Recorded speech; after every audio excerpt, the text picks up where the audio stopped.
The new now is here.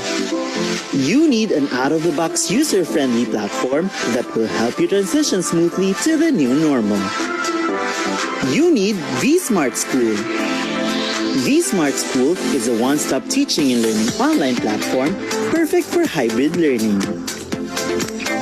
This two-in-one system caters to your distance learning and classroom management needs. vSmart School supports self-paced, teacher-paced, asynchronous and synchronous formal education online. In vSmart School, students will attend daily online classes and access Vival's DepEd-aligned digital curriculum from preschool to senior high school.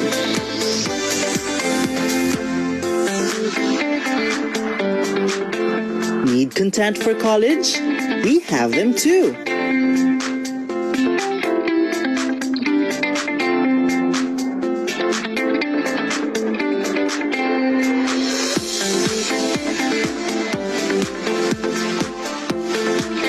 With the guidance of parents and teachers, students will follow DepEd's recommended day-to-day lesson calendar for an entire school year. Teachers using vSmart School can also create lessons, schedule classes, and monitor their students' progress. Most importantly, teachers can also live stream or securely conduct online classes through the platform's webinar feature. Looking for a perfect classroom management partner? vSmart School has got you covered as it boasts of an out-of-the-box learning management platform. It provides a library of gamified and interactive materials,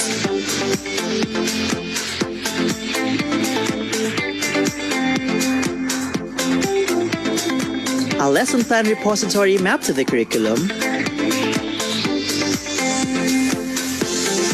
assessment tools,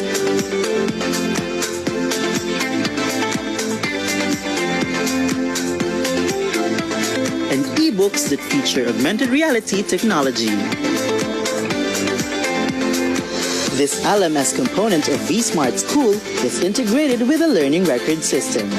This means that through the system, teachers and students can track their teaching and learning journey. Not just that, teachers can also monitor students' grades through an electronic grading sheet called Gradebook. And if you need to deploy tests online, you can do so with Test Guru, where you can enjoy thousands of free test questions ready for deployment through the Vibal Test Bank. See? All your distance learning needs are here in vSmart School. Packed with curriculum-aligned content, learners' progress reporting, and ebooks that are AR ready, vSmart School goes beyond the traditional classroom experience. The good news is, you can also enjoy the vSmart School experience without the internet connection through its mobile app. Downloadable from Google Play Store and Apple App Store. So what are you waiting for? Start your virtual classroom with vSmart School.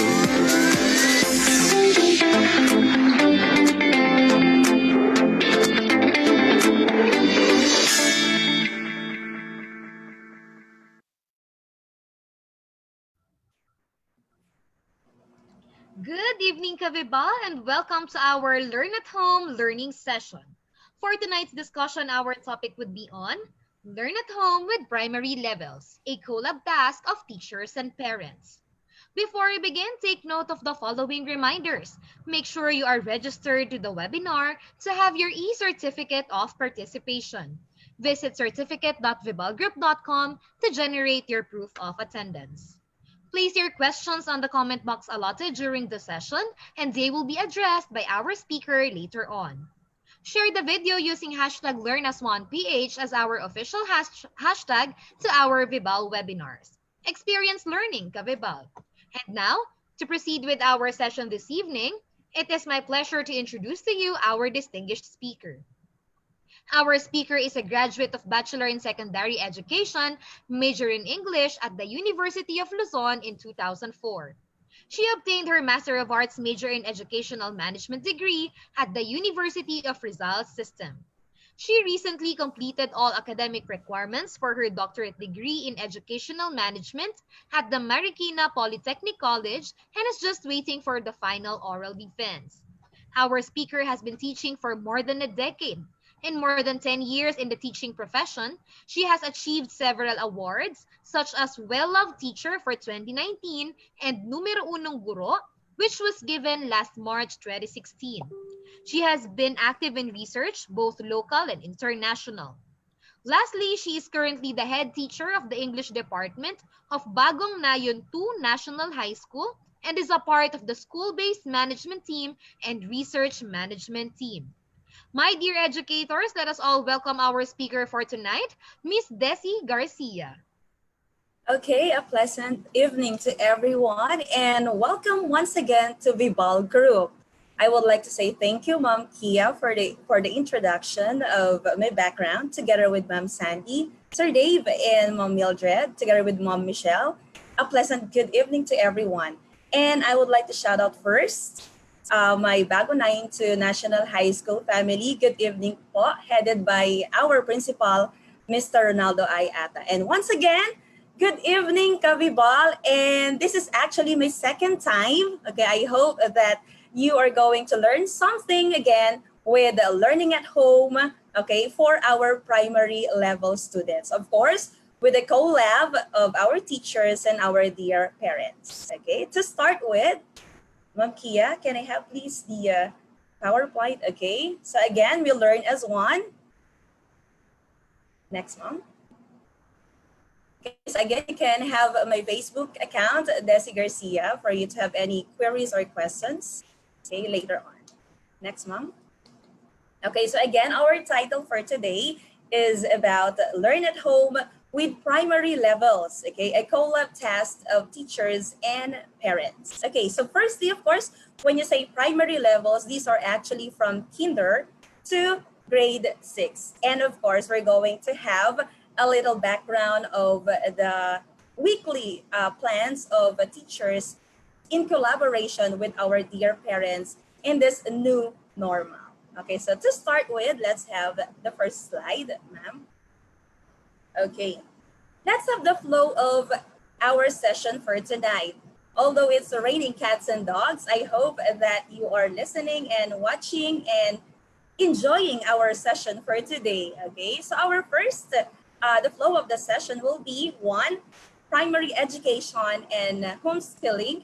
Okay, it will be tackled on the benefits, the pros and cons, challenges, and how learning at home is fun. And number two, we are going to deal with a teacher's task with the help of parents and our guardians. Okay, and for number three of the flow will be the learning resources samples, which is actually in collaboration with our teachers and with Vibal's homeschooling learning materials.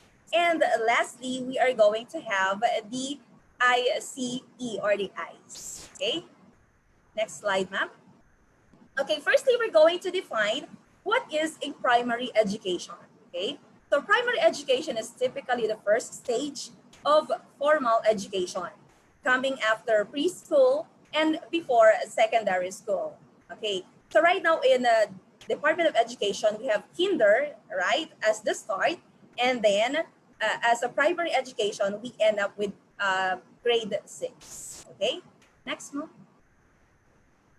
Okay, primary education in the International Standard Classification of Education considers primary as single phase, where programs are typically designed to provide fundamental skills in reading, writing, and mathematics, and to establish a solid foundation for learning. Ibig sabihin, these are the 3 R's, the reading, writing, and of course, the arithmetic or the mathematics. It is actually on the primary education as our foundation or a stepping stone. Okay, next, ma'am. Okay, let's have define homeschooling after defining primary education from kinder to grade 6. So let's have the homeschooling. Right now, we are actually in the middle of new now, right? Or new normal. We're in homeschooling is actually dividing into other forms of modalities. So we have the ODL or the online distance learning, which are actually catered on school. And another one is the modular distance learning. It is actually a pact of homeschooling. That's why I included the word homeschooling on our discussion.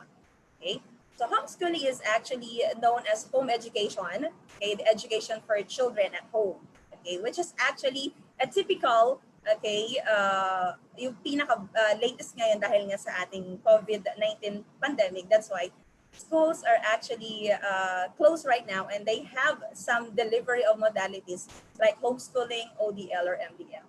Okay, home education is usually conducted by a parent, a tutor, or an online teacher. Okay, next, ma'am. Okay, so what are the benefits of homeschooling? Okay, so you are familiar with F2F or the face-to-face, wherein as parent, hindi tayo yung mismong facilitator of teaching. But right now, because of this new normal, okay, let's define or let's discuss about the benefits of homeschooling para hindi tayo masyadong negative, okay, kung ano yung gagawin natin, ano yung mga paraan na dapat natin gawin ngayon na ang ating mga anak ay nasa ating mga bahay for learning. Okay, so what are the benefits of this? So demonstrate to their children that education is fun. Okay, so I hope that as parent and as teacher too, okay, we have to engage our children on the primary okay, that learning is always fun. Okay? Another benefit is that create a strong bonds with their children. Mas maraming time na tayo ngayon sa ating um, mga anak. It is because, okay, we are the ones who are going to collaborate and facilitate. Okay. Next is provide religious and ethical instruction for their children. Of course, right? The values is always there. Lalo na ngayon, mas madodoble natin ang discipline, ang ethical values, okay, ang religious way, okay, na ating i-engage pa or inculcate sa ating mga anak. Another thing, okay, it's shelter children from school violence, drugs, and other negative behaviors children in public schools frequently encounter. Okay, this is actually on encountering those students na medyo bully, medyo malilesen natin ngayon. So, as a benefit of homeschooling. Next, Ma'am Kia. Okay, another benefit of homeschooling is that you're going to spend extra time helping your children develop any special talents they possess, including musical or athletic. Later on, I'm going to show you some activities, okay, that will be injected of these talents that they are going to possess, or you're going to explore something, okay? Discuss controversial topics at their discretion with their children. Okay, again, kanina, yung benefits is bonding. Mas magkakaroon kayo ng mas maraming pang bonding because they are in the home, learning at home. Okay? Enjoy spending more time with their children and draw closer to their spouse as they homeschool their children together. Okay, so meaning to say, mas madodoble yung parenthood natin, yung motherhood natin, yung fatherhood natin because, okay, it is actually a teamwork, okay, ng hubby mo and then the wife, of course, na magkakaroon tayo ngayon ng closer, okay, na paano kaya natin gagawin itong mga competencies na to na kailangan natin i-inject sa kanila or ituro sa kanila. So, mas magiging thicker pa ang closer ninyo bilang mag-asawa. Okay, next ma'am. Okay, what are the pros and the cons of this homeschooling? Okay, when you say homeschooling, I just want to emphasize that it can also be online distance learning and modular distance learning in preparation for the new normal. So what are the pros and cons of this? Okay, you have a direct role on your child's daily learning. That is a pros. Okay, so makikita mo yung progress niya. Okay, that is a pros. Okay, you have the satisfaction that children are learning, developing skills, and maturing in a way that aligns to your goals and values. So, meaning to say, the monitoring and the evaluation ay nakikita mo siya. Okay? Kasi the progress is there. Okay? Kasi you have the bonding. Kasi for all the activities that they have, nandyan ka para tutukan sila. Okay? And then build a stronger relationship with your children. Okay? But then there are cons, right? Okay, so these are the following cons. You have to plan school time and activities and handle the administrative work of being a teacher. So medyo ngayon pa lang, kailangan na nating mag-adjust, okay? Spending time para we're going to get ready with the activities that they're going to make day by day. Okay, later on, I'm going to give you some tips of that on the activities, okay? And then less time each day for yourself. Of course, medyo double effort tayo kasi nga, we're going to give an extra time for them, okay, relating to the activities that we're going to have. But of course, if that is ODL or MDL, meron namang ibibigay ang teachers for them, okay? So later on, it's a collab. I am going to give you some of the weekly plans and individual plans that a teacher is going to give to our parents, okay? Another thing is potential for more stress and fatigue by taking on parenting and teacher responsibilities. But of course, if there is a collaboration of the teacher, okay, huwag masyadong ma-stress about that kung ano yung mga dapat na iti-take as your responsibility kasi nandiyan naman si teacher as our collaborator. Okay, next ma'am. Okay, another benefit of homeschooling is that a different path for your child's socialization. Okay, what are the pros of that?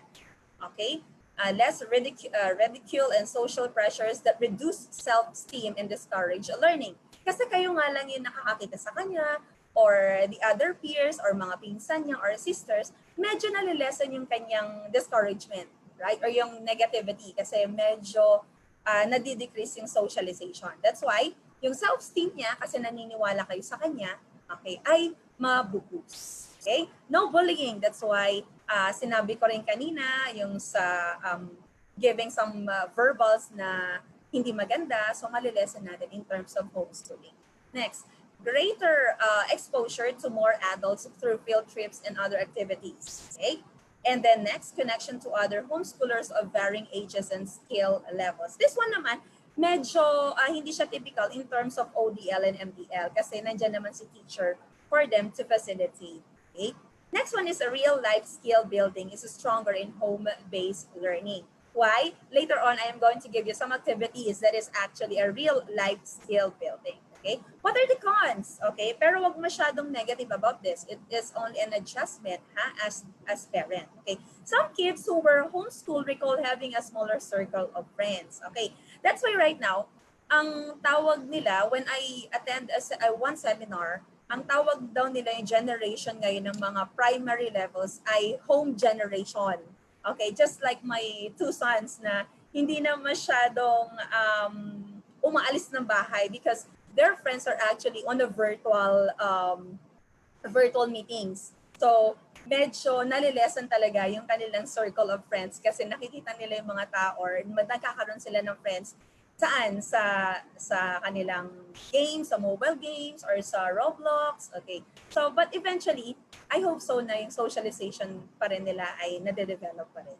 Okay? And then another cons is that less daily interaction with large groups of kids within the same age group. Okay, so sometimes siguro it's a negative way kasi nga yung sharing of thoughts as individual kasi iba pa rin kasi yung ka-age nila, iba rin yung interpersonal nila sa magulang, iba rin yung interpersonal nila sa ka-age nila. So yun yung nalilesen ngayon in terms of homeschooling natin. Okay, next, Ma'am Kia. Okay. What are the challenges? So, tapos na tayo sa benefits. How about the challenges of homeschooling? So, homeschooling parents are required to, okay, so tingnan natin, check this out. Be around their children all day long, okay, especially to our kinder, right? With our grade 1, grade 2, right?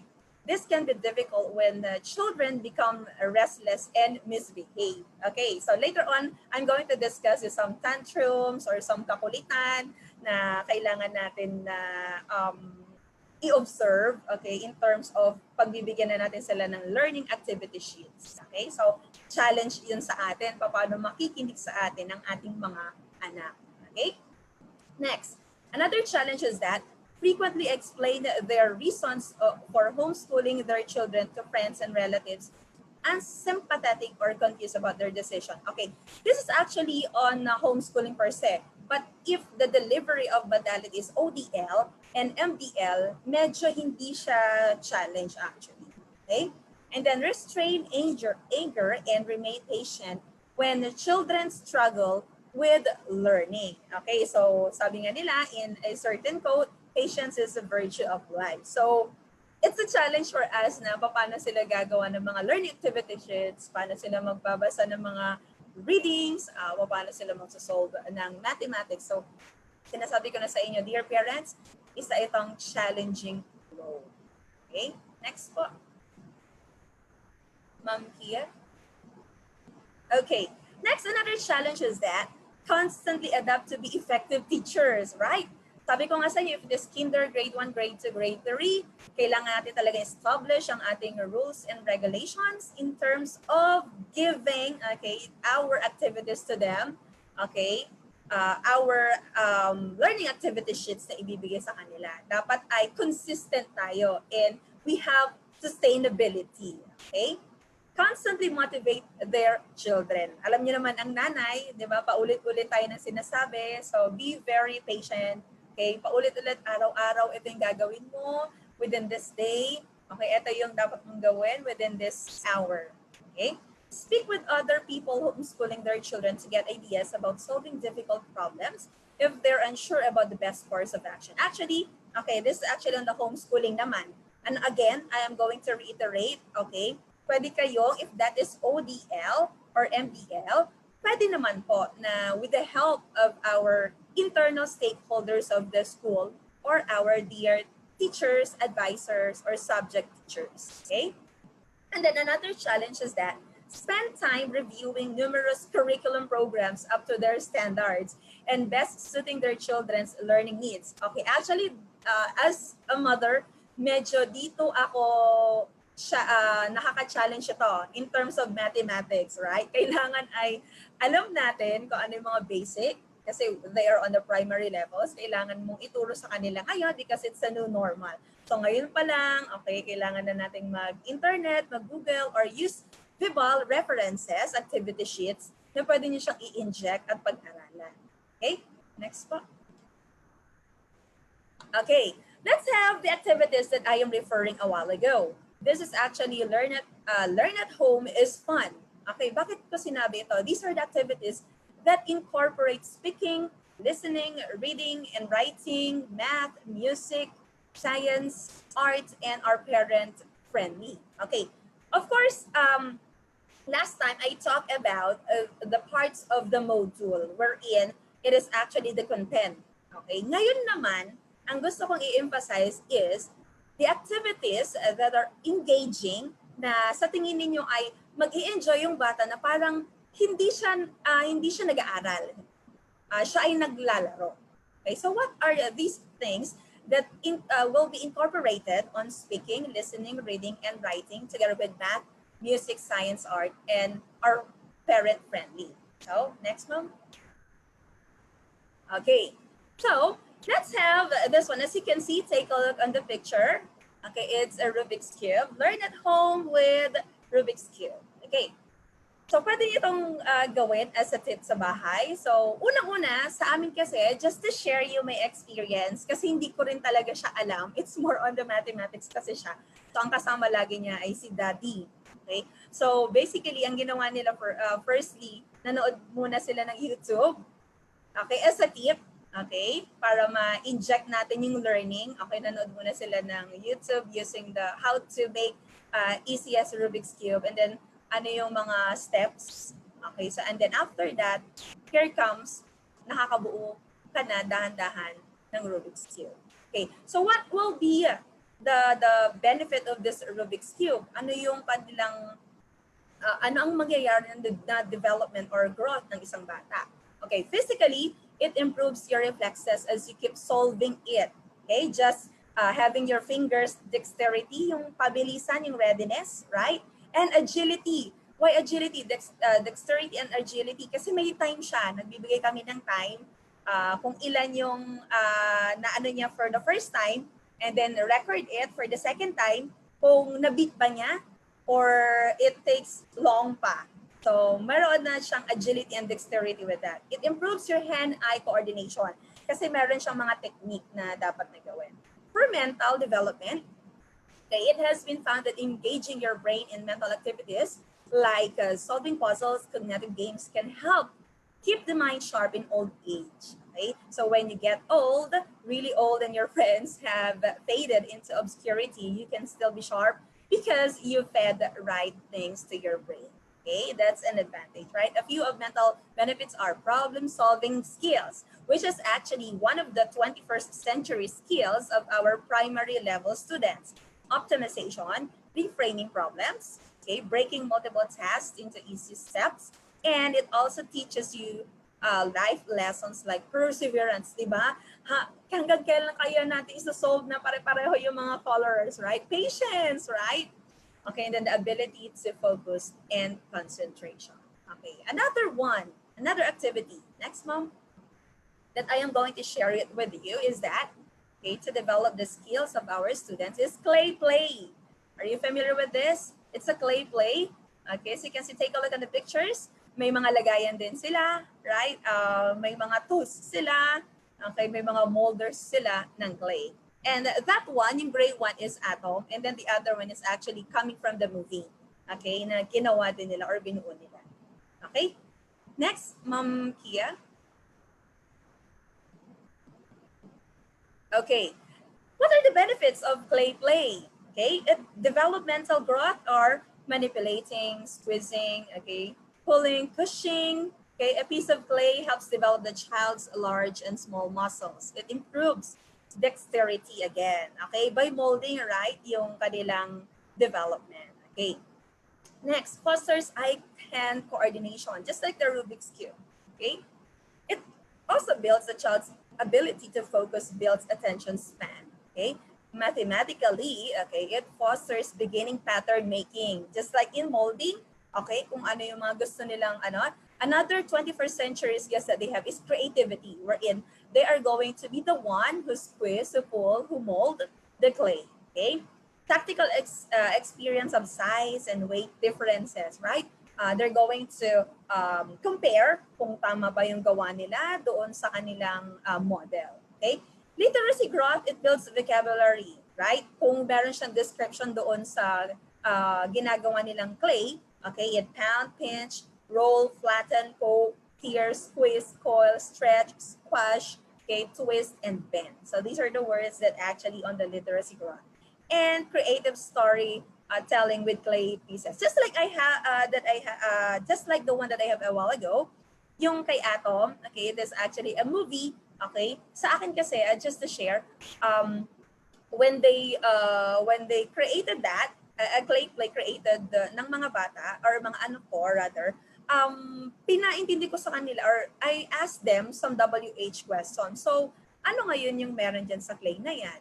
Okay? Ano yung movie na yan? Can you tell me something about the movie? What have you understand? Ano yung moral lesson doon? So, meaning to say, there is a story na kaya nating i-develop in terms of their creation. Okay, next ma'am. Okay, this one is a cooking bun. Ito favorite namin as a family. Okay, as you can see there, it is actually an ice cream making, also with frying a meatloaf, I think, or a luncheon meat. And at the center, this is actually a writing coming from my two kids. Okay, sila nagsulat niyan because they want a ramen. That's actually a recipe from ramen. So again, yung writing skills. Sige, kayo magsulat. You can be the one to write, okay? And then, of course, spelling, right? Minsan sumasablay, pero in a positive way, tuturuan natin sila. So, ayan yung example ko for cooking bun.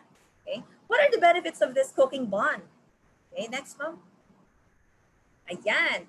Okay, cooking benefits, okay? Increases language development. As you cook, you are labeling ingredients, right? Just like the picture a while ago, which increases a child's vocabulary. Okay, kids also have to follow directions, which enhances receptive languages skill. While cooking, also explains each step, right? Step by step. Ano yung una? Ano yung pangalawa? Following directions or following instructions, right?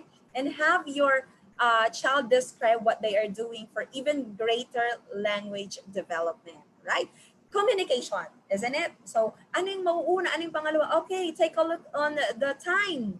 Okay? It's one way or another, you're going to communicate your interpersonal communication. Developing the interpersonal is very important. Okay? For more advanced learning, have them predict what will happen or next, or guess what the next ingredient would be. Okay, example is yung fish cracker, di ba flat lang siya? Tapos, ipiprito nila, what will happen next if in case na hindi pa nila alam, for example, kinder sila or grade 1? Ano kaya mangyayari pag iluluto natin ito? Right? So, predicting, right, is another skill, right? What will happen next? Okay, next. Enhances fine motor skills. Mixing the ingredients and rolling the dough, right? Using cookie cutters are all great ways to enhance a child's fine motor strength and control. These are skills needed to develop academic skills such as writing. Okay, again, yung writing kanina, pwede nyo pasulatan sa kanila. Okay, cutting and coloring. Another is reading, right? When they are reading and following the directions or instructions of cooking step by step. Okay, help improve these skills even more by allowing them to slowly pour ingredients into a bowl or quickly mix ingredients together, right? Okay, so magkakaroon din sila ng discipline na dahan-dahan muna. That is the role for that baking, okay? And then for older children, let them help flip the pancakes, right? Kung medyo, let's say grade 3, pwede na yon.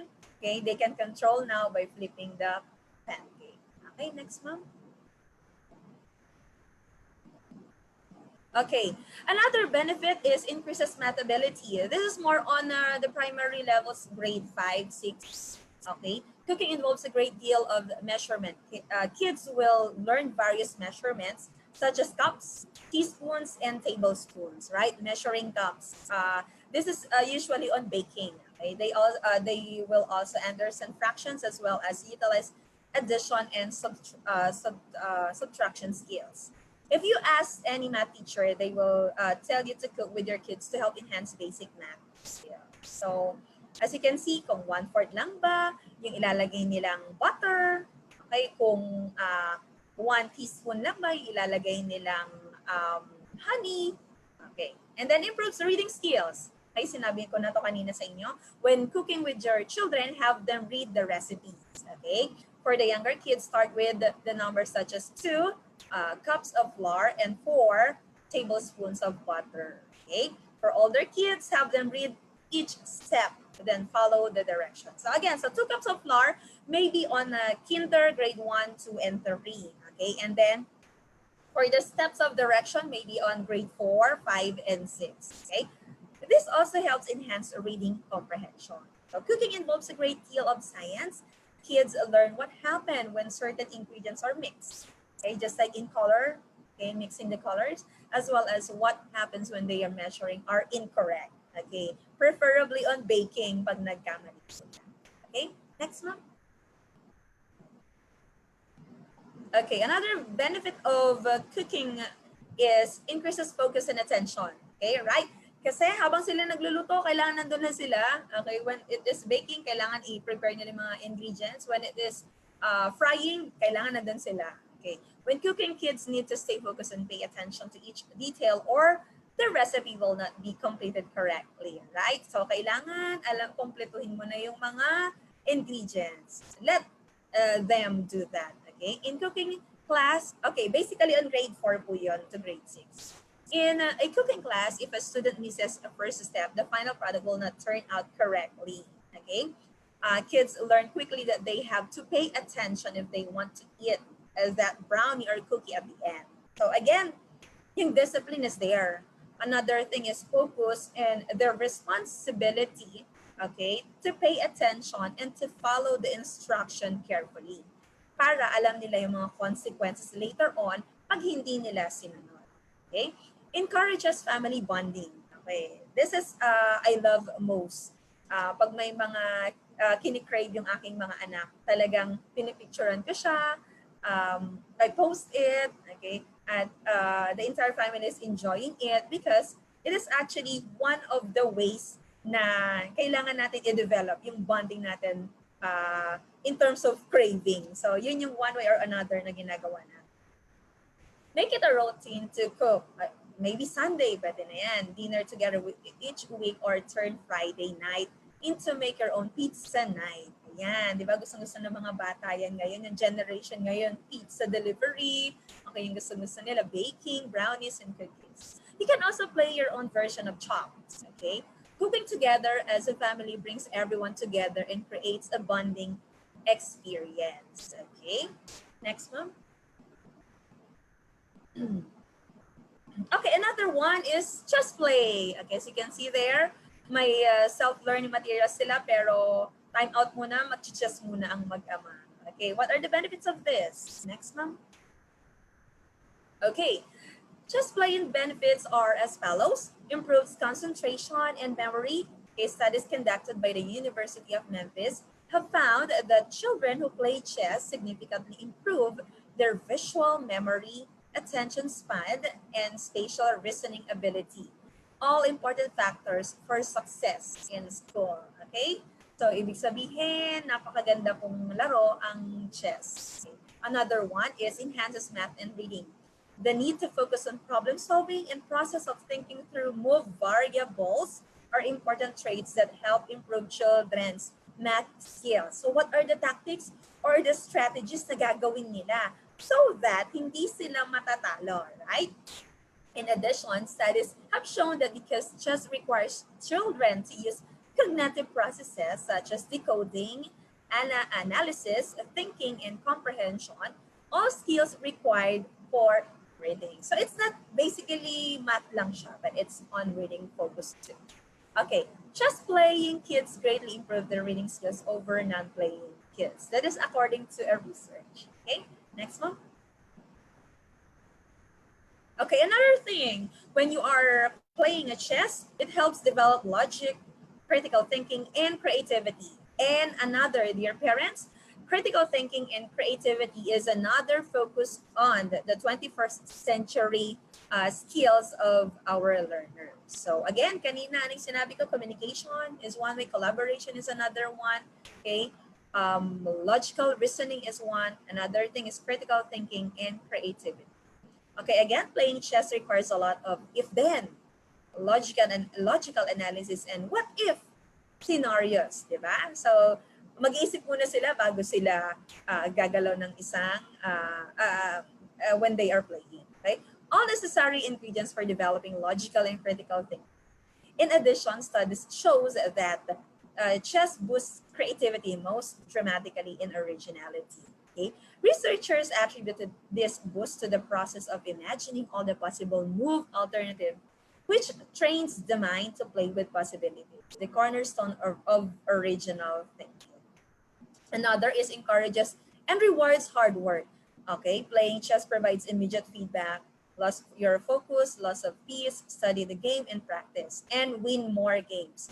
Your children control their destiny. So, meaning to say, there is a decision making. Okay? And number 5, think through solving complex problems, right? Pag ito ba yung gagawin ko, ano mangyayari? Nagkamali ako doon. So, meaning to say, they're going to think of a problem and then they're going to solve. They realize their fault, okay? They have their logical reasoning, but later on, hindi ko na to gagawin, okay?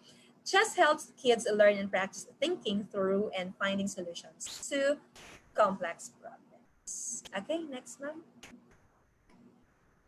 Okay, carpentry. Ayan, isa rin yan na pwede ninyong going activity for your kids. So what will be the benefits of that? Okay, next ma'am. Okay, what are the benefits of woodworking classes for kids? Practice perseverance and focus. Is like yung pagpupukpok ng pako. Okay? So, ng martilyo sa pako rather. Okay? Develop fine and gross motor skills and hand-eye coordination. So, focus sila, concentration, para hindi maipit yung kamay nila, okay, sa pagmamartilyo, for example. And then grow socially and emotionally through self-confidence, responsibility, appreciation for self and others, and respect for materials and safety. So, respect for materials and safety is that, okay, after nila na gamitin yung mga tools, okay, kailangan ay saan nila ilalagay. Pwede nyo sabihin din yan. Another responsibility yon. Another thing is that huwag sisirain yung mga gamit kasi, okay, para magamit pa natin later on. So, that's actually a values too. And safety. Kailangan i-orient nyo muna sila. Baka mapupok nila yung kamay nila. So, something to do with focusing, okay, yung coordination natin to them para hindi sila masaktan. But definitely, okay lang din na mapupok yung kamay, for instance, para malaman din nila and for the next time, okay, pwede naman magkamali. We are not actually perfect. Okay, para next time, hindi na rin nila gagawin yun. And they will be careful of that experience. Okay, and then practice sharing and teamwork. Okay, nagawa mo na ba to? Natapos mo na bang pukpukin yun? Na-build mo na ba yung, yung paglalagyan mo ng toy mo, for example? Okay, next po. Okay, this one, I just want to share. Okay, actually, this is not an activity. This is actually just to give you a tip. I am posting some posters on the walls, okay? Ever since they are 1 year old, 2 years old, 3, ganyan ang ginagawa ko sa bahay, parents. So, pwede kayo maglagay ng CVC. Nag-start ako sa CVC, sa alphabet, okay? And then that one, pwede na yan sa grade 3, 4, 5, and 6. Okay, take a look on that. Nakita niyo yung poster nila. Meron siyang multiplication table. And then the other one is the cursive writing. So we're in that is actually on grade 5 and grade 6. So pero noon when they are kinder, the CBC sound, okay, mga words na nandyan, and then the alphabets, letters, numbers, okay, words, yan. So as a tip, pwede nyo pong gawin din yan.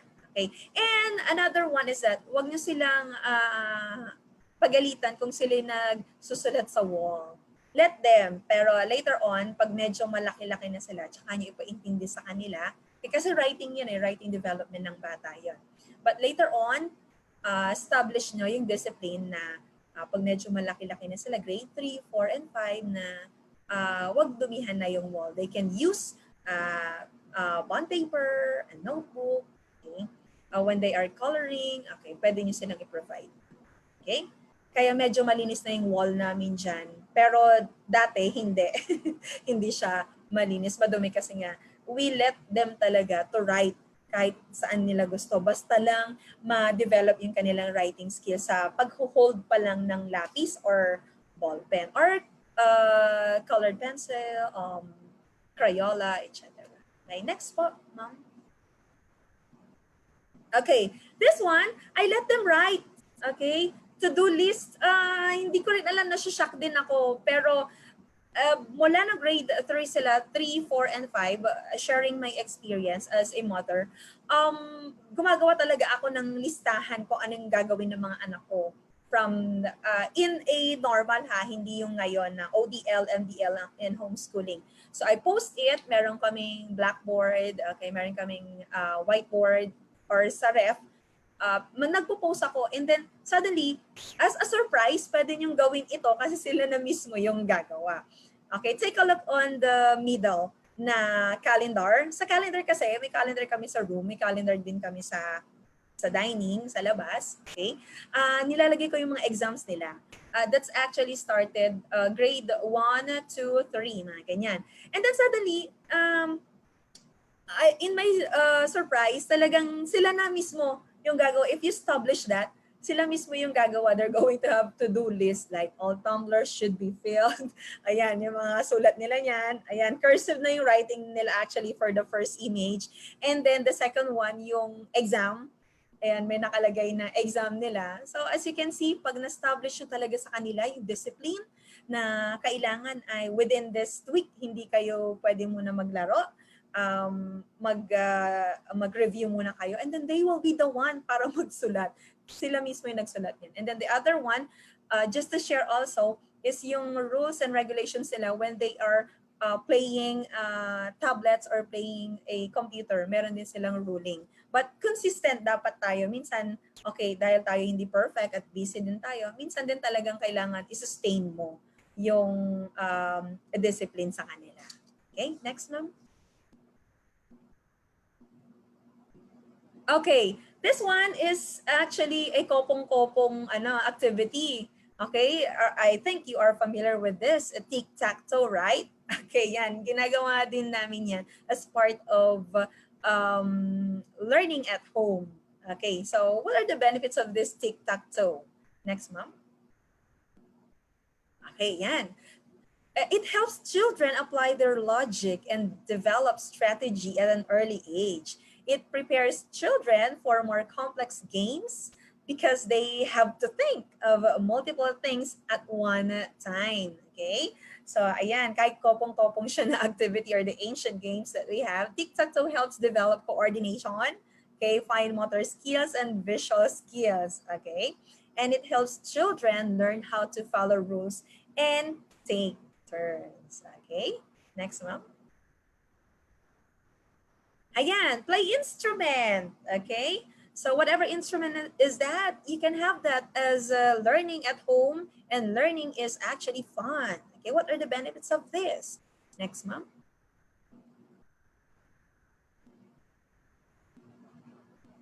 Okay, the benefits of children learning a musical instrument is that it teaches patience. Okay, playing an instrument means having to persevere through hours, days, and possibly years of practice, right? How are they going to master? How are they going to recite those sounds? Okay, do, re, mi, fa, sol, la, ti, do, for example, and creates responsibility. Okay, it also boosts self-esteem. It improves reading skills. Okay, right? Yung sa nota, how are they going to read the notes? Okay, exposes new cultures. Okay, enhances coordination, promotes math skills, and another benefit is encourages self-expression. So, hayaan nyo sila. Huwag nyo silang pipiliin. Pero kung may gusto sila na instrument, then go for it kung afford nyo naman na bilhin. Okay? Next, ma'am. Okay. This one is actually medyo bago pa lang because grade 6 and 7 yung sa akin. The icebreaker games na ginagawa natin sa mga sessions or the brain teasers games, gusto nila ito, okay, as one of the activities that you're going to have or that I am going to share it with you. So, brain teasers and lateral thinking puzzles. Okay? Also with trivias. Gusto din nila yon. Yung may mga trivia sila. Okay, turn mo na para magbigay ka ng trivia on history. Yeah. Turn mo na para magbigay ka ng trivia about math. Okay. So, brain teasers. So, these are the following examples of brain teasers. Okay. So, you can ask them questions about that. Okay. And you are going to reveal the answers later on. And they're going to smile kung mali yung sagot or they're going to have the confidence na tama yung sagot nila. So these are the following examples. What belongs to you but other people use it more than you? So ang sagot, your name. Okay. Can you name 3 consecutive days? Okay. Without using the words Monday, Tuesday, etc. And the answer will be yesterday, today, and tomorrow. So etc. Okay. Next, ma'am. Okay. This one is actually another icebreaker or brain teasers. Okay. As you can see there, a bot message tool. Okay, pero ang ibig sabihin pala niya ay message in a bottle. Banana. So, it is actually, the answer will be banana split. So, pwede nyo itong gawin sa kanila. Okay? When it is an online distance learning and you want to have, take some rest, okay, you can use brain teasers and lateral thinking puzzles. Yan, yung isa naman is vitamin A deficiency and center of gravity. Okay, what are the benefits of this? Next, ma'am. Okay, what are the benefits of brain teasers and lateral thinking skills? Okay, it strengthens problem solving and critical thinking skills. Siyempre mag-isip sila, ano kaya yung sagot? Doon sa tanong na yon. Okay, it encourages lateral thinking and build new perspective. Right? Tama pala yung sagot ko. Hindi pala. Oo nga. There is a realization of their answers and together with the right answer.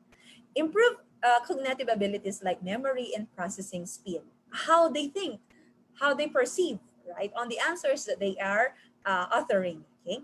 It inspired teamwork and communication, right? Magtatawanan na lang kayo bilang nanay, bilang mag-ama or mag-ina na, ganun pala yung tamang sagot. Okay? So, magiging maganda yung communication ninyo. Engage students and motivate them to learn, right? So, next time, pwede kayong magbigay ng trivia.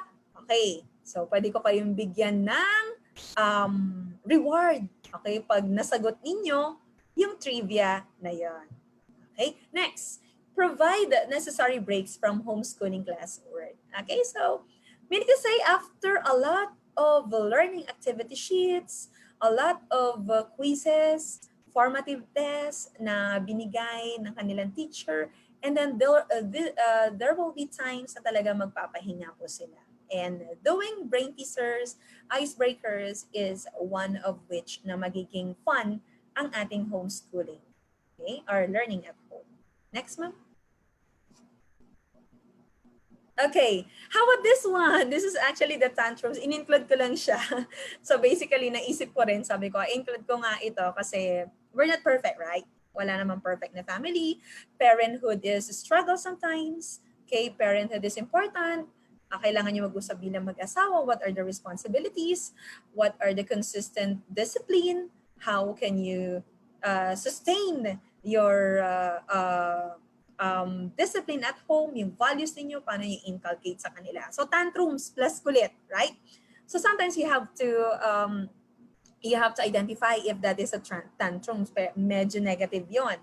When it is kulit naman, pwede naman yon, pwede makipagtawanan. So, you have to recognize the difference between a tantrums and kulit. So, if it is tantrums, parang it is a negative progression of your child na kapag wala kang binigay sa kanya na ganito, okay, materialistically, ganyan, or hindi mo binigay yung tab sa kanya, kasi addict na siya masyado, so nagtatantrum siya. So definitely, ibibigay ko sa inyo yung mga tips on how are you going to cope up with this uncontrolled outburst of anger and frustration, which is typically in a young child. Okay? And pero yung kulit, medyo para sa akin hindi pa masyadong negative. It is because sometimes it's cute sa akin, pero sometimes kung medyo over na, okay, doon na natin idadahan-dahan yung ating rules and regulation sa house rules sa bahay. Okay? So next, ma'am. How are we going to cope with the tantrums? Here are some ideas that may help. Okay, 1, give plenty of positive attention. Okay?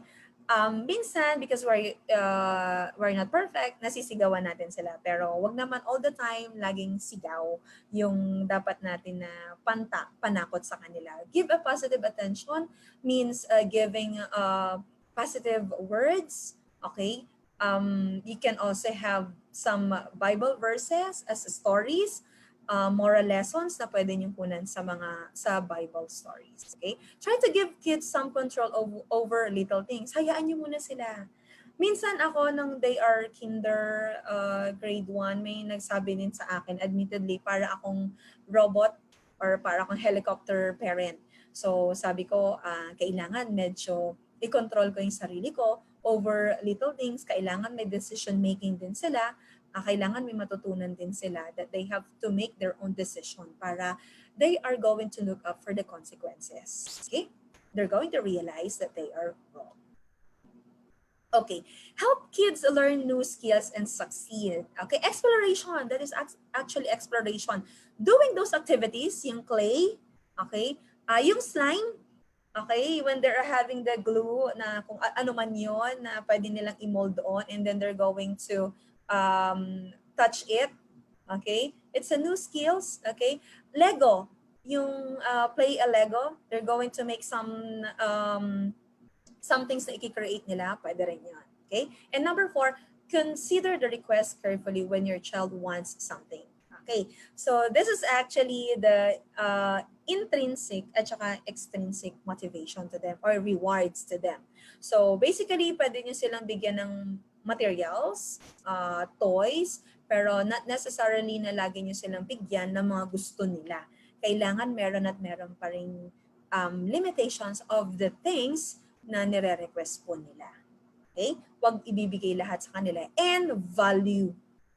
Make it up to their mind na kailangan ay responsible sila doon sa kanilang mga toys na binili ninyo. And sabihin nyo sa kanila na hindi lang siya pinupulot actually, okay, pinaghihirapan natin ang pambili doon. So that, okay, meron silang responsibility na mamahalin nila kung ano yung mga gamit nila. But eventually, yung mga request nila, hindi lahat, sasabihin din niya, establish nyo din sa kanila that lahat ng request ay hindi pwedeng masunod. Okay? There will always be limitations to that. Okay? Next one. Okay, let's have this one. This is actually a collaboration of parents and teachers. So, dear parents, teachers can have the following, and you will involve to the following things. I come up with this 5 C's using a teacher task for using ODL and MDL modality in teaching. Okay, dahil nga new normal tayo, 5 C's will be included. Okay, so what are these 5 C's? Okay, 1 is communication. Consistent collaboration, communication of parents and teacher is a must. Kailangan talaga nating tumawag because hindi nga pwede tayo ng face-to-face. Kailangan nating mag-text. Kailangan nating mag-message online.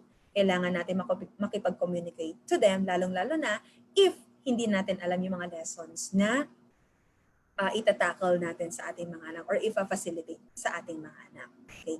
Another thing, critical and creative thinking skills. Medyo yung mga learning activity sheets natin, if it is grade 5 or grade 6 na, the WH questions and how are they going to create an essay or sa math, yung basic math or medyo may mga difficult things, then you have to collaborate, 5 C's again, collaboration, communication, critical thinking skills that should be developed, and creative thinking skills. And the last one for the 5 C's is the character, the most important thing na talaga nating ituturo sa ating mga anak. As teacher, how are we going to have collaboration to parents using or developing character? Okay, one thing for sure is the reflective learning activity sheets, wherein they are going to, okay, as teacher, you're going to construct some essays or some questions relating to characteristics, values, okay, reflections by sharing of their ideas, sharing of their experiences, moral lessons, and what are they going to share to the community, what are they going to share with their peers or with their parents. So 5 C's po tayo lagi in terms of giving or having the teaching learning process to our primary levels. Okay, next po. So what are these teacher tasks na sana ay alam din ng ating mga parents? Okay, later on, si teacher pwede magbigay ng weekly home learning plan and individual monitoring plan. This is actually coming from our division wherein we have our weekly home learning plan and individual monitoring plan. Okay, according to DepEd Order 42S 2016 Policy Guidelines on Daily Lesson Preparation for the K-12 Basic Education Program provides the legal basis of lesson plan preparation for the basic education. Again, parents ha, kahit ODL sila or MDL sila, si teacher pa rin ay gagawa pa rin ng lesson plan. Okay? Which is actually as a critical part of teaching and learning process. So which serves as a guide for instruction and contains details of what a teacher and learners will do in order to meet the required learning competencies. Okay? So again, may sinusunod tayong learning competencies or what we call now the most essential learning competencies. Okay? And further, the same order explains how the lesson plan should answer the following questions. What should be taught? Okay? What are the key concepts of the things that a teacher will give you? How should it be taught? Okay, using the self-learning module, and how should learning be assessed? Okay, how should learning be assessed? It talks about a formative test, a diagnostic test pag magsisimula na this school year, okay, and then formative and summative test using the periodical test. So again, dear parents, you should be aware of that. Again, it's a collaborative effort of teacher and parent. Okay, next ma'am. Okay, this is actually an example, suggested example, okay, na pwedeng gawin, okay, so day and time, okay, as your weekly home learning plan, okay, so from 8 to 9, anong gagawin, 9 to 10, Monday, Tuesday, Wednesday, up to Friday. And learning area, is it math, science, English? And learning competencies, actually, these are taken from our most essential learning competencies. And learning tasks. Ano yung mga gagawin nila sa subject na yun? Magsosolve ba sila?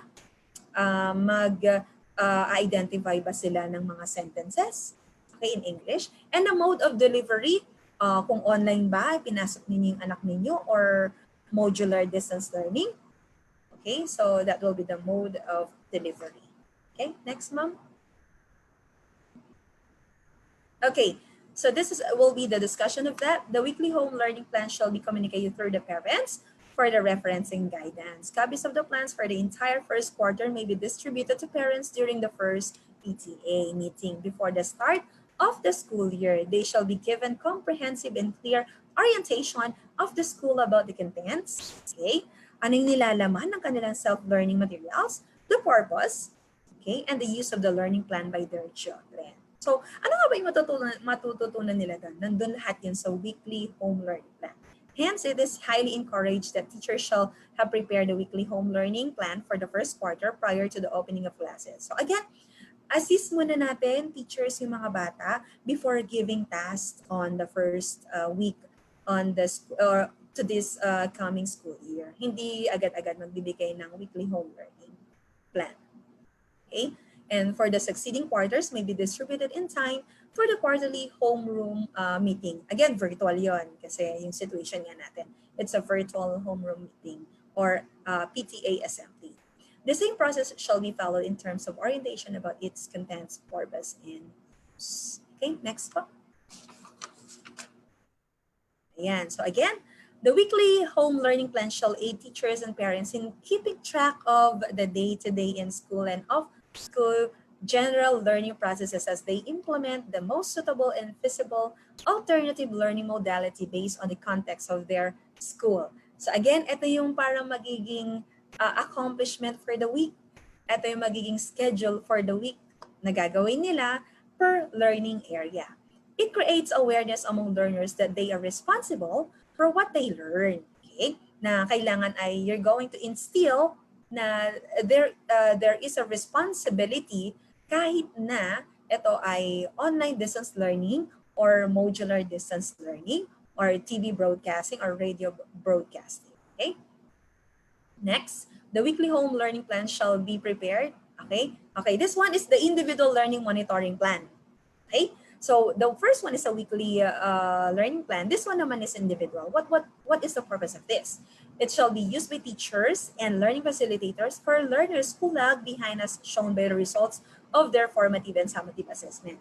Okay, for example, naibigay na after 3 weeks ni teacher yung kanyang module and weekly plan na gagawin. So, on that part, okay, may nakita siya na medyo mali yung mga sagot ng bata, busy yung parent, for instance, hindi na-check pero na-submit na yung module or through online. So the teacher now is going to help the students. By what? By individual learning monitoring plan. Okay? By providing interventions, strategies for a certain period. Okay? So the individual learning monitoring plan serves as a document that will show if the learner has shown either mastery of the learning competencies, significant progress, or insignificant progress. Actually, basically, an individual learning monitoring plan is a class record, a record of every student. Pero right now, kasi nga in a new normal tayo, then meron tayong isa-isa din, parang ganyan, individual learning plan as a record sa ating mga bata na pwede nating sabihin as teacher, pwede natin siyang ibigay kay parent na medyo hindi tama yung sagot dito, although na-discuss naman yung mga key concepts, yan, etc., on the progression. Okay? They should be provided with tasks that are respectful of their cognitive ability, but with the right amount of challenge until such time that they are prepared to handle the norm learning tasks. Okay, next one.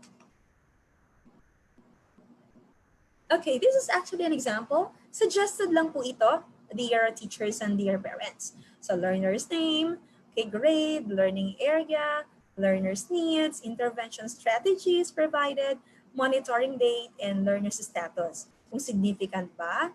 Insignificant. When you say insignificant, siguro meron siyang from 10 items, nagkaroon lang siya ng medyo 3 lang yung tamang sagot. So medyo insignificant yung progress ng data and mastery. Pwede niyo siyang, it's a checklist. Okay? Then intervention status. Okay, pwede nyo i-note din dyan, is the learners not making significant progress in a timely manner?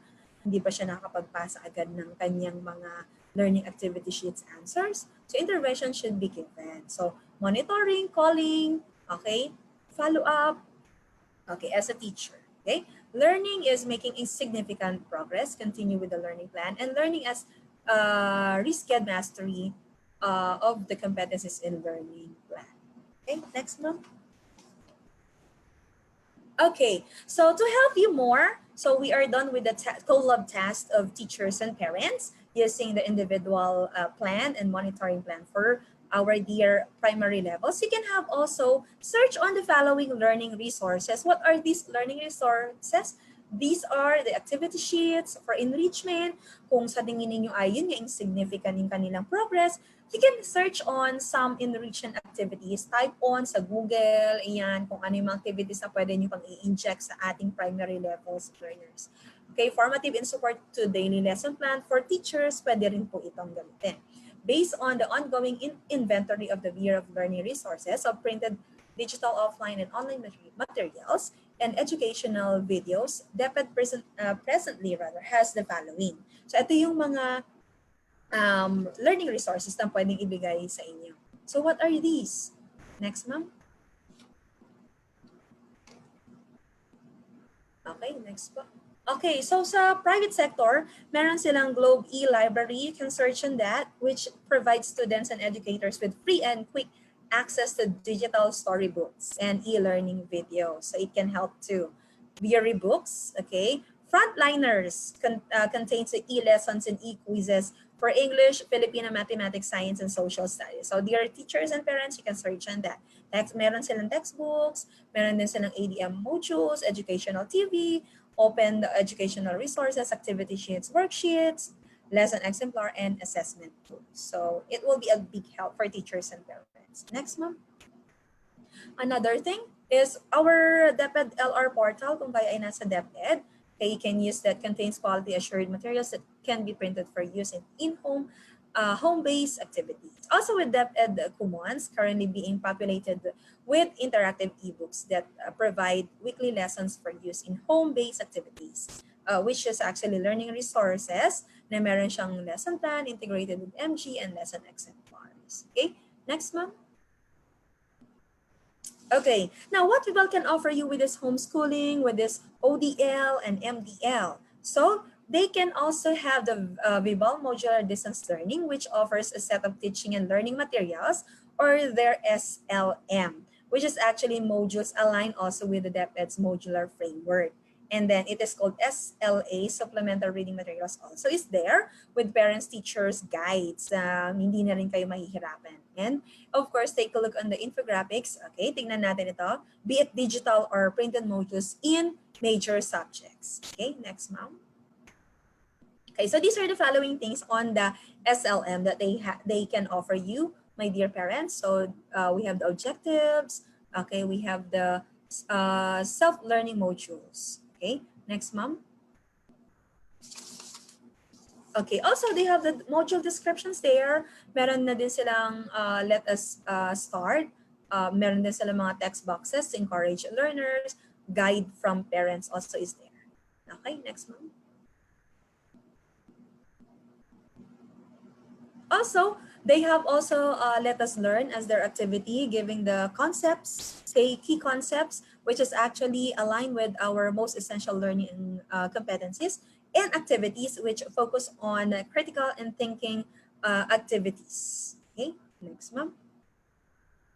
Okay, they also have a note to parents, of course, the reminders or remembering, summary, or for the mastery of the key concepts. Okay, and then next. Okay, this one is you can print free po ito. You can search on their website at vibalgroup.com, which is called Teach at Home Guide. You can have, next, mom, for Teach at Home Guide. They are offering activity sheets, academic book, supplement, and test booklets, which is for free. Pwede nyo na po siyang i-print. Okay, meron din sila yan. Okay, for you to have a learning activity sheets to your kids. Okay, next, ma'am. Okay, they also have the smart homeschool for private sectors, or they are going to set up some smart homeschool kit, which actually are learning materials for students to continue schoolwork in the safety of their home, good for entire academic year. So kung gusto niyo mag-inquire, you can inquire to them. Okay, and ask. Available in print version also, and they also have the V-Smart or the homeschool management system to monitor students' progress. So ito yon. Let's see, ma'am, kung ano yung nilalaman ng HMS natin. Ayan. So ano yung mga laman ng kanilang kit? We have the Smart Wizard 7, Teacher's Manual, Monitoring and Home Learning Progress of Students, Parents Guide, Smart Class, and V-Smart. So V-Smart, this is actually a progress, monitoring of the progress of your kids. Okay, next one. Okay, so these are the following books that for Smart Wizard K-12. Yan ang kanilang mga books. Next, ma'am. And they also, again, same as, okay, this is for Smart Class K-12. Okay, yung kanilang mga books.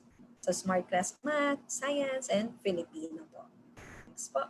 Ayan, yan ang kanilang V-Smart HMS, a home management system, wherein there is a monitoring of the progress of your kids. So meron na din sila yan, a software and a courseware.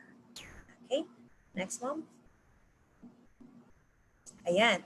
Ito yung bago sa kanila. So they have the Happy Homeschool.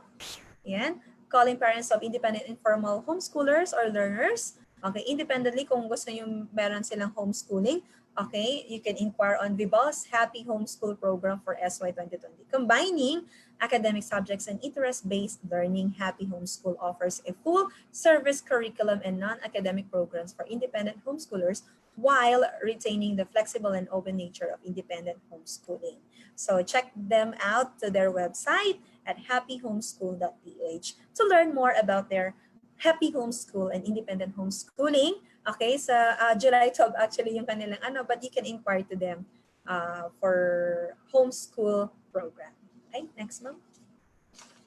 Ayan, yung picture of their Happy Homeschool Magical Learning at Home. Okay, next ma'am.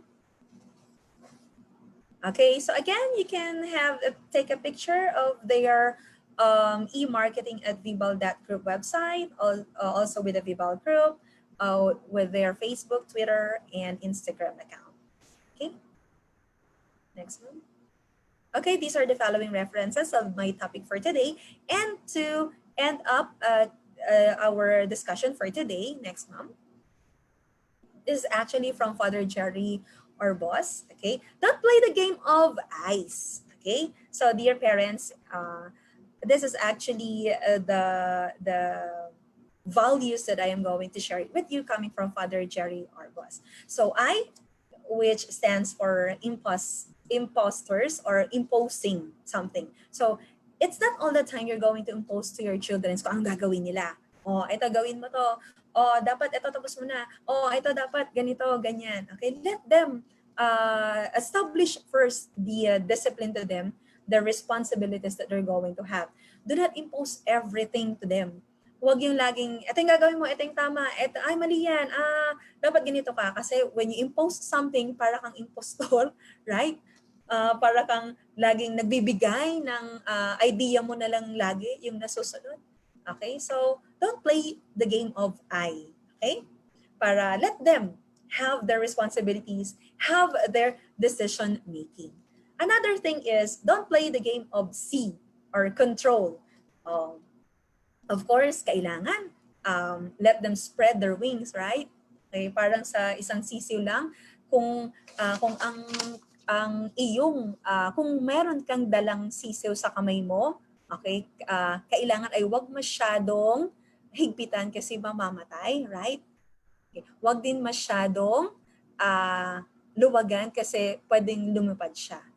Okay? Wag mo siyang kokontrolin. Okay? Meaning to say that marahan lang, dahan-dahan lang. Minsan medyo i-close mo ng konti.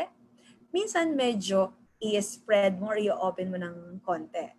Para out of control, okay, kailangan ay hindi mo siya kinokontrol lagi na masyado mo siyang hinihigpitan at masyado mo din siyang niluluwagan. Let your discipline, instilling responsibilities to them and decision making in not so controllable. It should be with limitations, pero wag masyadong kinokontrol. Okay. Pag tinanong niyo sa akin, paano yung mga kinder, grade 1, kailangan kontrolin mo sila kasi nga ma-aksidente, ganyan-ganyan. So, kailangan tignan mo sila, ganyan-ganyan. Okay. It's a valid reason that we're going to control them. But, okay, I am going to give you another C, but you're going to play with it pag sila na ay high school. Okay, the role of coaching. So after giving them the control and establishing, okay, their roles and responsibilities when they are kinder, grade 1, grade 2, grade 3, now let them have you as a coach. Coach ka na ngayon. Let them spread their wings ng marahan, ng dahan-dahan. Because it's not all the time you are going to control. You have to be coach, and from time to time, okay, pag medyo malalaki na sila, another C that you are going to play is you're going to play the role of consultant. Okay? So control, and then later on, coach, and you will become consultant. Okay? Meaning to say, hindi ka dapat maging forever controlling. Okay? And another one is don't play the game of E. Or what is E? Expectations. Right? You're imposing something and you are going to expect na gagawin nila ito. Gawin nyo na yan lahat. Gawin nyo na to. Ito yung tama na gawin. Ito yung mabuti. Gawin mo rin ito. No, it's a big no-no that you're going to expect something from them. Okay? They have the freedom. They have the will. They have the power. Right? They are human like you. Hindi tayo perfect. Hindi tayo God. So do not expect anything from them kasi masasaktan lang tayo. Right? So again, do not play the game of ice because if we are going to play with ice, we will become frozen. And you know, the frozen, matitigas sila, right? Magiging manhid sila. Hindi kanila pakikinggan, right? At sana hindi yun mangyayari so that you cannot play, okay, the game of ice. You will not be frozen. Ang frozen ay parang sa movie yan, na it is actually having the lyrics of let it go. Okay, let it go and let God.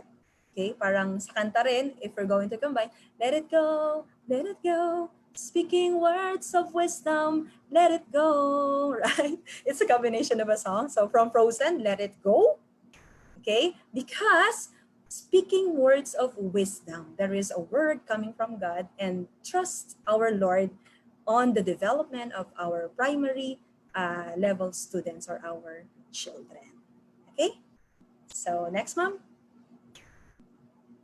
Okay, so queries from our Kaviba, Ma'am Kia. If you will allow some of our viewers of Kaviba for our question and answer portion. Okay po. Thank you so much po, Ma'am Desi. You're welcome, ma'am. I'll read some of the questions from our viewers tonight. So, ma'am, we have your question from Miss Teresa De Leon. Yes, Ma'am, other than fun activities, should there be a time for serious teaching? How long po, especially for primary levels?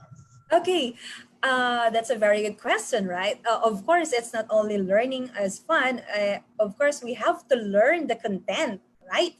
Okay, so basically, yung example ko kanina, the work plan, individual and weekly plan, you can have for kinder, grade 1, grade 2, I think 2 to 3 hours will do.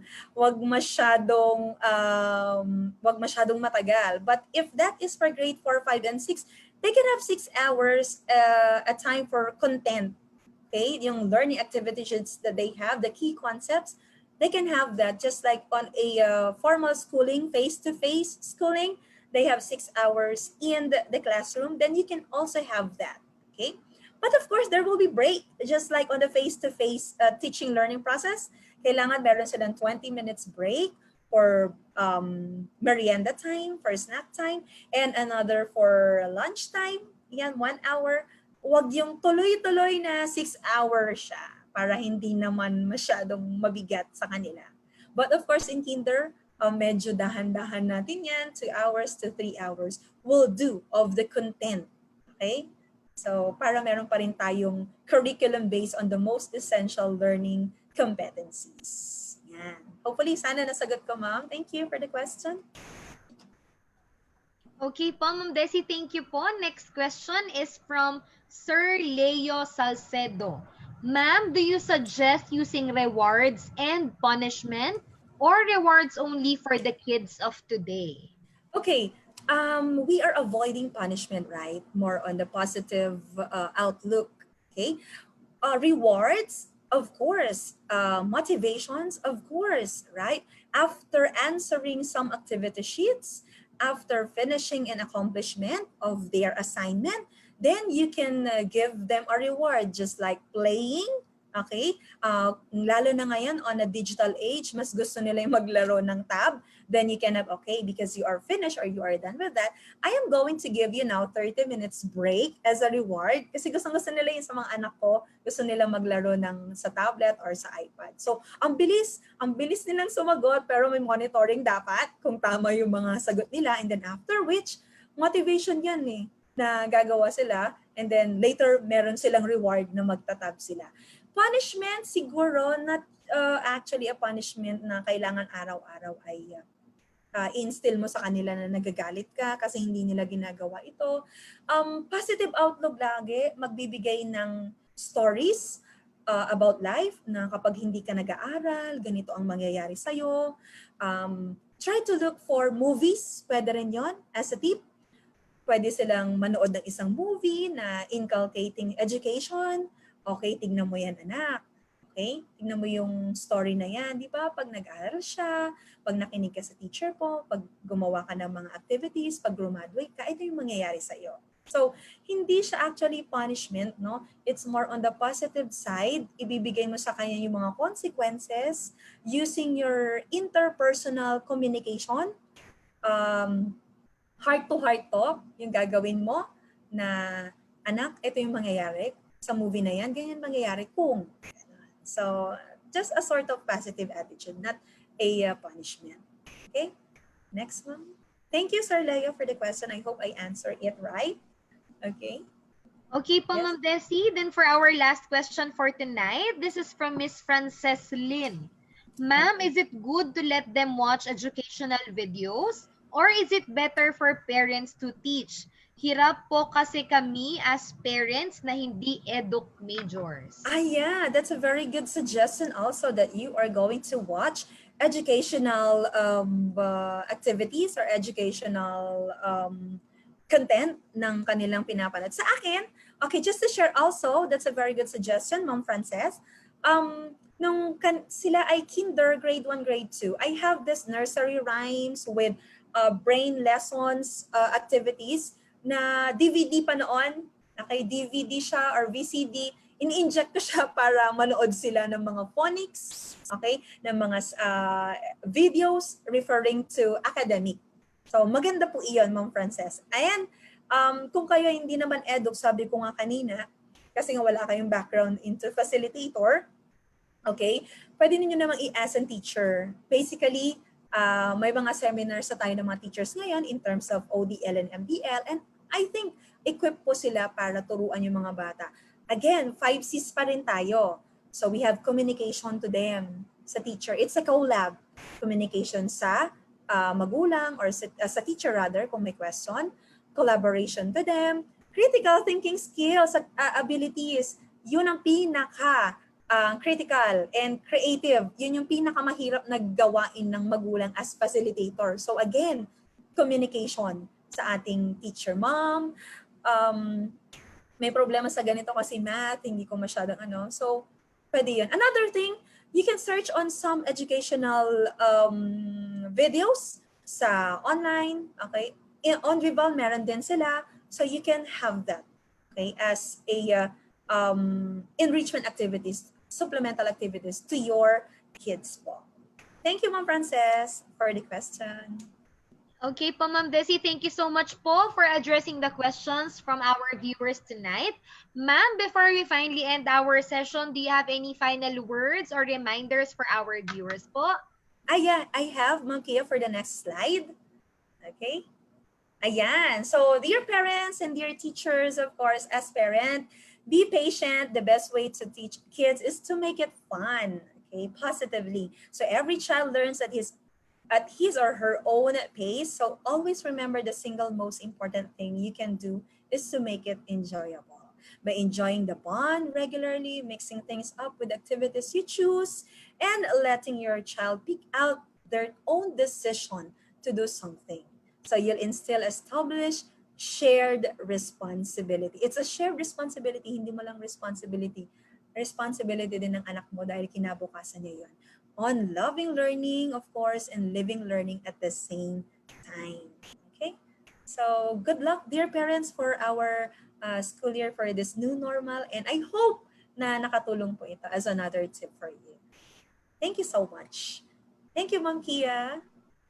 There we have it. Thank you so much po, Miss Desi Garcia, for this very insightful and inspiring session that you had with our parents and our teachers tonight. Indeed, all of our viewers po had their takeaways tonight. So maraming salamat po, ma'am, for imparting your time and your knowledge with us. Thank you so much, Ma'am Kiana, and God bless us all.